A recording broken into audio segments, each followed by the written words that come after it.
Welcome to Bosco Campus Vision. You're watching the campus television channel of Don Bosco College, Kottayam.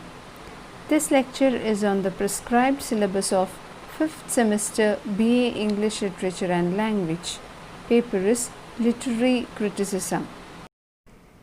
This lecture is the continuation of Indian Aesthetics, and this is part 2 of the second chapter, The Highways of Literary Criticism in Sanskrit. Let us understand what is Sabda and Artha. Poetry is a synthesis of form and content. It consists of Shabda and Artha.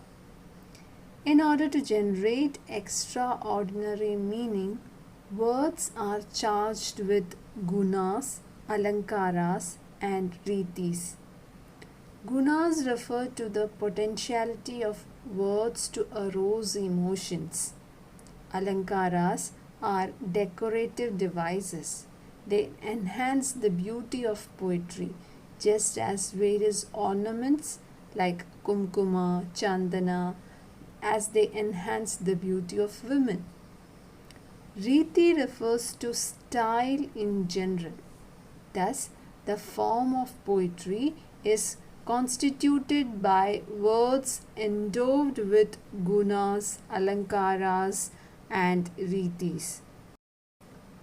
The essence of poetry lies in its efficacy to generate rasa. Rasa is excited chiefly through the devices of dhvani and anumana. The synthesis of rasa, dhvani, and anumana constitutes the content of poetry.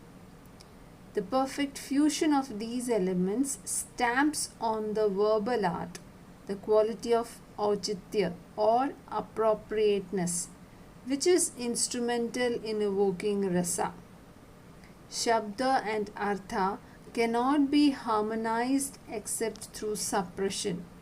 It is the artistic instinct of suppression that serves as the connecting link. Next is Vakrokti. Vakrokti means indirect expression, a deviation of expression from the ordinary. Kuntaka, in his Vakrokti Jivita, says that the very essence of poetry consists in Vakrokti.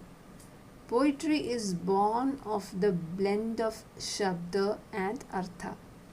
It renders real pleasure only when the poet excels in the use of straightforward expression, or Vakrokti, that is indirect expression.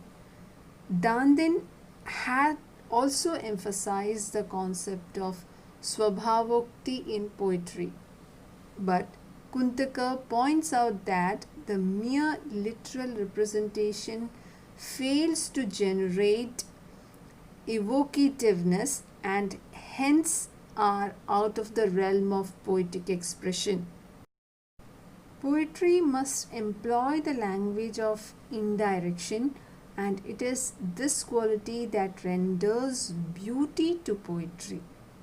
Thus, the language of poetry is deviant in its character. Next is Lokottara Vritti. The language of poetry is different from that of ordinary discourse. It is characterized by vyanjana or suggestion, a sort of immediate inference. This can be a process associated with artistic expression itself. It is extraordinary or unique, hence Lokottara. The process of artistic creation is not a worldly process. It is not laukika. It is alaukika. It involves suppression. It gives the readers delight. Next is Anandavardhana's classification of the specimen of poetic art.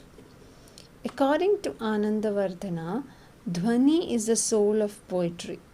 He classifies the specimen of poetic art on the basis of this principle.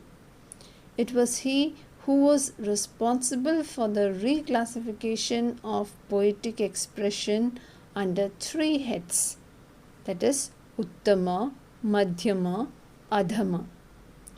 Uttama is the best specimen of poetry. It allows the suggested element to reign supreme. It is never subordinated to anything else. Second is Madhyama. It is not the specimen that is allowed to reign supreme, and it is coordinated with some other element or subordinated to it, but is at the same time allowed to preserve its minimum degree of agreeableness and beauty. Third is Adhama. It refers to certain specimens of art which may be described as the result of amusing diversion. They are readily described as lifeless chitras, that is, use of figures and wordplays. Anandavardhana himself suggests that this reclassification is only a tentative device to challenge the traditional classification of literature into various genres. He indicates how unity in poetry could be preserved by fixing attention upon the central principle of Vyanjana. It is the leading principle of criticism, and it is the source of literary charm. In this lecture, we studied Sabda and Artha, Vakrokti, Vyanjana, and that is Lokottara, which is Laukika and Alaukika, and we have studied Anandavardhana's reclassification of poetic art under Uttama, Madhyama, Adhama, etc. Do the given exercise and submit on time. Thank you.